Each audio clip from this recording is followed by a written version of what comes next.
The Champions Trophy comes to an end. Does anyone really care? I think so. That's why it's episode 20 of the What's He On About Cricket podcast. I'm your host, Charlie, and today we've got a little roundup of the Champions Trophy. We're going to look at actually how was it? What was it like? Are we happy about it? Was it any good? Who knows? That's going to come. Smith has retired. Steve Smith, Smudger. He's retired from ODI cricket. We're going to have a look at what that means. Are we sad? Are we happy? Then Harry Brook's pulled out of the IPL. We're going to have a look why and whether we think that's right or wrong. And then we're going to round it off with the question of the week. We're going to have a look at one man's England Test stats and we're going to try and find out who it was. So that's all to come. And if you love what you're listening to, if you love what's hitting your ears right now, make sure to leave a 5-star review on the podcast and follow wherever you're listening. So hopefully this week the question gets answered of what is he on about?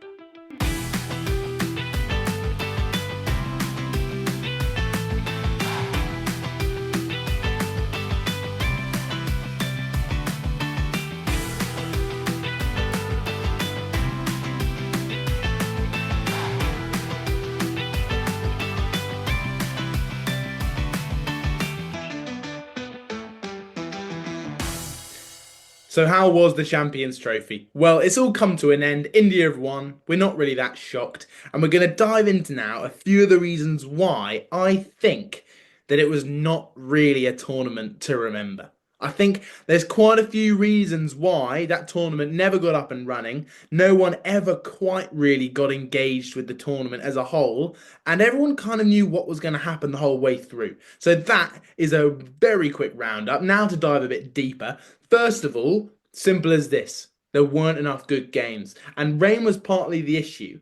But every time a train started to build of good games in a row, great performances, bit of hype around the players, and Inglis getting that match-winning 100 against England to knock them out. That was a great little story, Australia knocking out England. Here's a chance for the tournament to really, really ramp it up, and everyone's going to get interested. But it never really happened, and I'll tell you why. It was the rain. The rain really impacted a few key games just when it started to get interesting. The games got rained off, and it was really tricky for fans to stay involved, stay engaged when the games weren't really tying up next to each other, And the main thing for me there was that there just wasn't enough good games. Simple as that.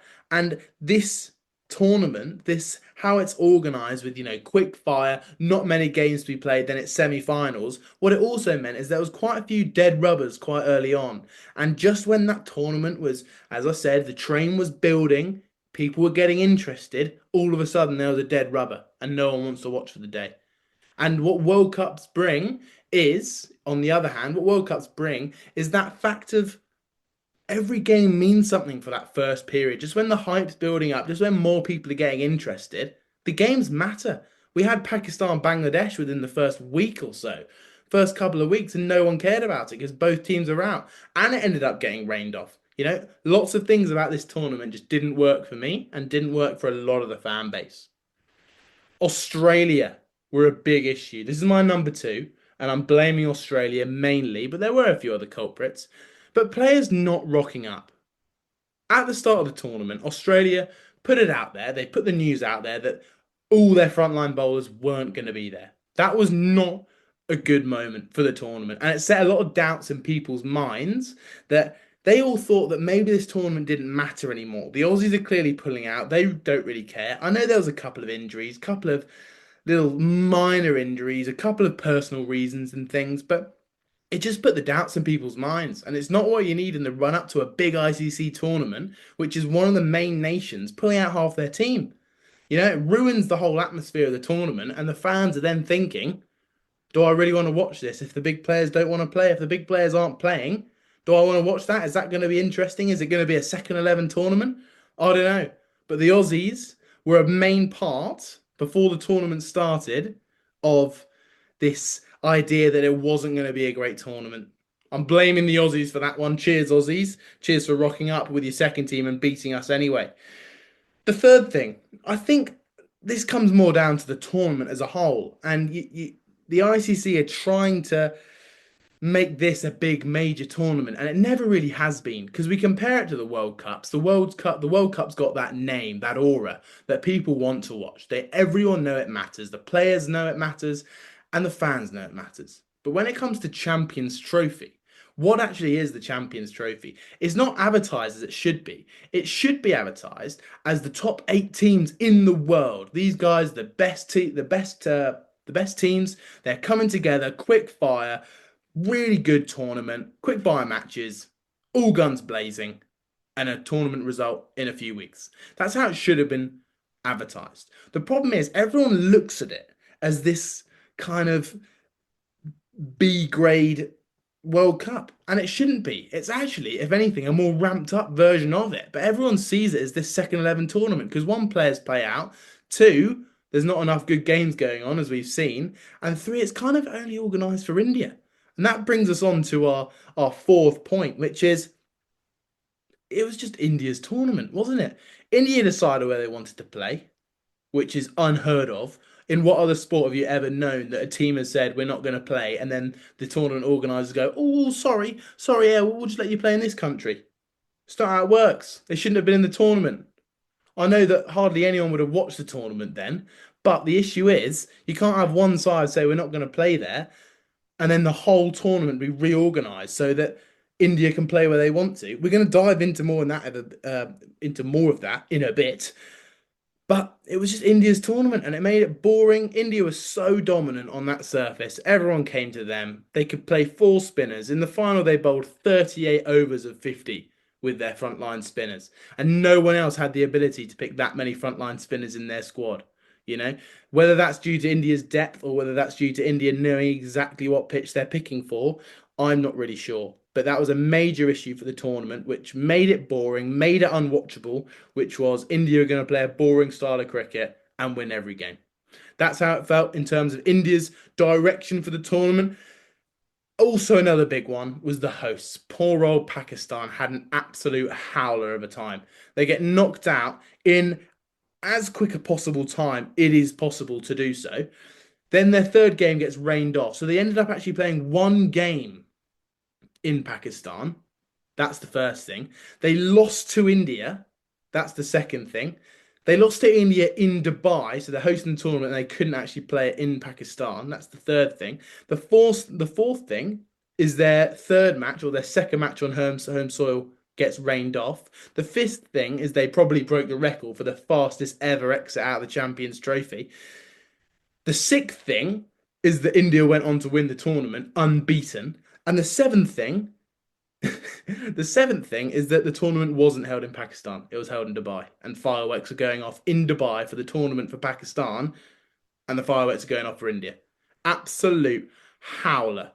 It's a nightmare for Pakistan, isn't it? It's their nightmare tournament. Everything that could possibly have gone wrong went wrong. That is all the reasons why the Champions Trophy was not as good as it should have been.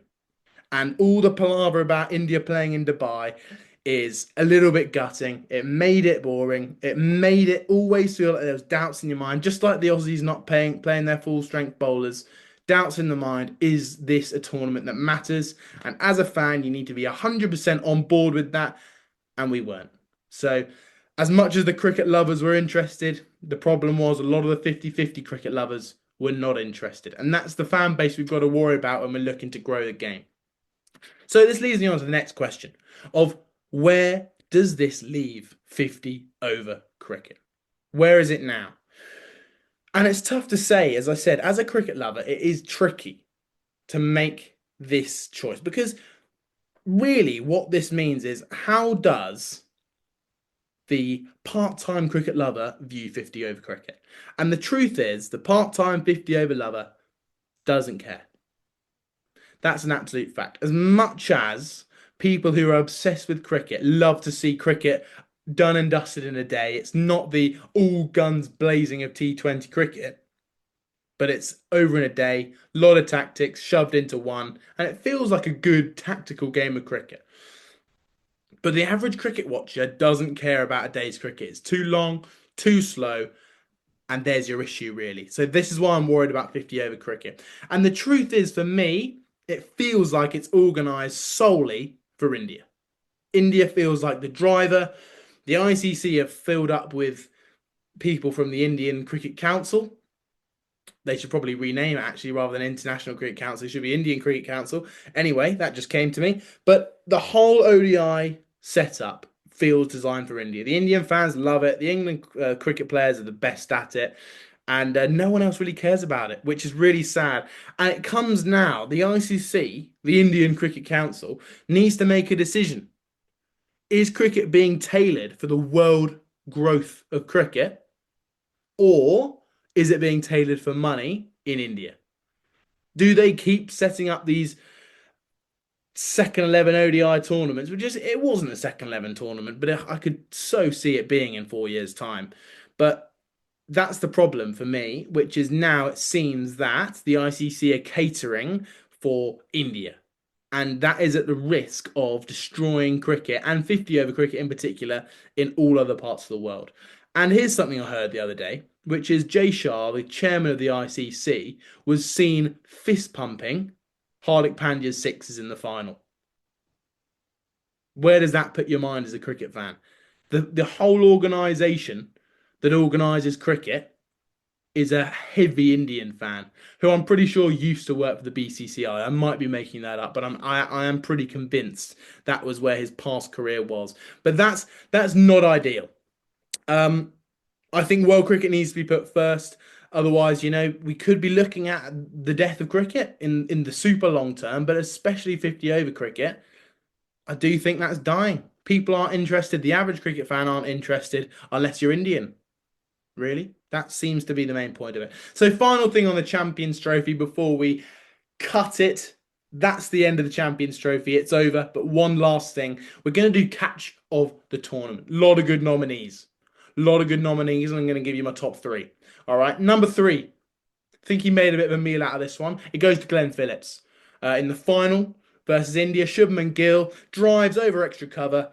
And Glenn Phillips, full stretch above his head, one hand, leap into the air, catches it one-handed. Absolutely magnificent catch. A lot of people thought it was a bump ball, but I thought he made a little bit of a meal out of it. I thought, maybe it wasn't quite full stretch, but it was a terrific catch, wasn't it? Number two, yeah, that's Glenn Phillips as well. Kohli's absolutely nuked it off Matt Henry in the group stage match. It's a good length outside off, and Kohli's just slashed it, thrown the hands at it.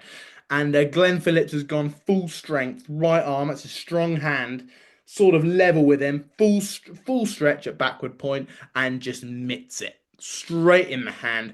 Absolute blind over catch from Glenn Phillips. This looked unreal in full speed. Absolute beauty of a catch. And number one, I thought there was a few good catches in there, but it goes to Glenn Phillips as well. This one was in the first game of the tournament. Left-handed, wrong hand behind him. Will O'Rourke has bowled a 90-mile-an-hour short ball outside off. Rizwan has given it the full biggins with the cut shot behind square on the offside. And yeah, Glenn Phillips just pulled out his left hand, his weak hand behind him, just caught it straight up. Absolutely incredible. And the best bit about that for me was Ian Smith's commentary of wow, oh, wow, oh, wow, wow, wow, wow. Some of the finest commentary going around. And if I ever make it as a commentator, that's what you'll be hearing. Just wows. Wow, wow, wow. That's what I'll be doing. But poor old Rizwan absolutely slashed it straight to Glenn Phillips, who probably was the field of the tournament. You'd probably say that if he took all three of the catches of the tournament. But yeah, well done, Glenn Phillips, and well done, India, through gritted teeth. But it was a good tournament as a whole. That's all I'll really say on it. A bit underwhelming, but so be it. That's cricket. Moving on, Steve Smith retires from ODI cricket. Now, as an Englishman, in general, this makes me sad. You might not think it, but I'm sad. And I'll tell you why. Because it feels the beginning of the end for the Fab Four. That golden era. Smith, Root, Williamson, Kohli. Smith has fallen in the ODI game. Is this the beginning of the end no one needs? It feels like my love for the game of cricket is built on, especially Joe Root, but these four cricketers. Without Steve Smith, I'm going to be quite sad. Even though he's been involved in scandals and part of it is I just love giving him chat. He has no idea who I am. But he's just having that Aussie, which I don't like because he's really good, is really quite nice in a weird way. And I think we're all going to miss him as much as we say we won't, but we are going to miss him. But it's made me think actually, how good has he been as an ODI player? We know his absolute brilliance in the Test format, but I thought I'd have a look at his stats and compare it to the others of the Fab Four. Smith has got 12 hundreds in his 170 games at an average of 43. Now, I'll be honest, I thought he was better than this. I honestly thought he was a better ODI player. But the truth is, in reality, he's the worst of the Fab Four. Saying he's the worst, having scored 12 ODI hundreds with an average of 43 is pretty ironic. But no, Root has got five more hundreds at him at an average of 48. He's been a great ODI player. Williamson, he's got three more hundreds than Smith in similar games at an average of 49. And then there's the man on a completely different playing field and highlights just how much of an ODI GOAT, greatest of all time, Virat Kohli is. He's got 51 ODI hundreds. Which sounds absolutely crazy when you compare it to Steve Smith, Root, and Williamson, who I'm pretty sure combined, let me do the maths real quick, combined have a yeah, they've got 44 hundreds combined, and Kohli's got 51. Yes, Kohli's played 300 games, so we're not going to worry about that because he's also averaged 58 in them, which is 10 more than Joe Root, and he's on a completely different playing field. Anyway, back to Steve Smith. That was the point of the discussion, which is not his best format, but it's a big loss. And I think the fact he's retired from ODI cricket first, before T20, before Test, shows that the ODI cricket's dying. And I don't know how I feel about it yet. I don't know if I feel happy or sad or don't really care. Just like the rest of the cricketing world, it seems. But it's going to be a sad goodbye for Steve Smith because it's really flashing my mind forward to when I have to say goodbye to Joe Root, which could be the worst day of my life. But anyway, that's Steve Smith. Happy retirement in the ODI game and can't wait to batter you with Jofra Archer in the Test format in the Ashes. Harry Brook, he pulls out of the IPL, and it's caused a lot of mixed feelings over the word of social media. Indians are outraged. Delhi Capitals spent a rather large amount of lack on Harry Brook, and he's pulled out. And I'll tell you why. Well, it's not for me to tell you why, because you never really know what is going on in someone's life. But if we look at his stats in India, he's played five T20s and six ODIs in the subcontinent this year. So since the start of 2025. And if we look at the ODI stuff first, he's played six games, three against India and three in the Champions Trophy, and he scored less than 100 runs at an average of 16. And spin's been his enemy. That's for sure. And then we look at the T20 stuff. He's played five T20s. I had a look. Every single time got out to spin, either Ravi Bishnoi or Varun Chakravarti, each time getting out to spin. And in those five T20s, he scored 91 runs at an average of 18. And you sit there and you think, I think I know what Harry Brook's issue is. You know, I think his issue is spin in India. I've just come to that realization. And now we're going to send him off after spending probably 3 months in India and subcontinent. Now we're going to send him off to go and play in the IPL. Poor lad's fried. Give him a break. He's young. He's learning his craft in cricket, in the world of cricket. He's a massive player for England. And give him a break. I get that there's a lot of issues with the Delhi Capitals. They paid a lot of money for him. That's the one thing I can feel bad for. But other than that, I just think Harry Brook's got to do what he's got to do. And if that's what's best for him and that's what's best for the country, you can't argue with it, can you really? And I'm happy for Harry Brook that he's taken this break because I think he needs it. His form was dipping. He was in probably quite uncomfortable conditions as a batter and probably just needs to be back at home. So I wish all the best for Harry Brook and I'm sure he'll be back stronger because that's what we need for England. And that's what he needs. Absolutely. It'll be good to go back to Yorkshire, get a few games in April and pump some 50-mile-an-hour county cricketers around. No disrespect to the county game, but that's probably how it will feel to Harry Brook. But Yes, we're going to end the show now on the bonus question. We've looked at the Champions Trophy. We've looked at Steve Smith. We've looked at Harry Brook. You've left a 5-star review and followed the podcast on Spotify and Apple, that's for sure. You've also checked out the social medias on TikTok and Instagram, I'm assuming, because you've done that 100%. And we're going to end now on the bonus question. Now, there's 6 rounds. I've got stats for an English Test cricket legend. Okay.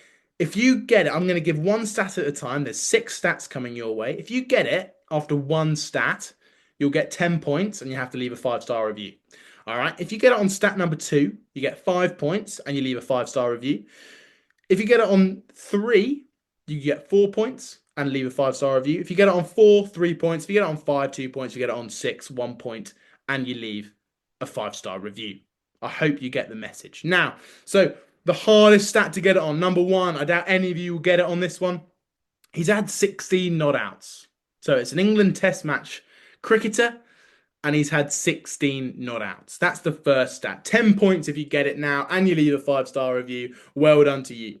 Number 2, now getting a little bit easier. He's got 33 hundreds for England in Test cricket. Wow, that's a lot of hundreds, isn't it? Or is it not many? So 5 points if you get that on 33 hundreds. Number 3, you might be throwing a few names at me now. Make sure you left a 5-star review if you've got it. He's played 161 matches. Is that a lot? Is that not many? That's your third clue. 4 points if you get it on this one.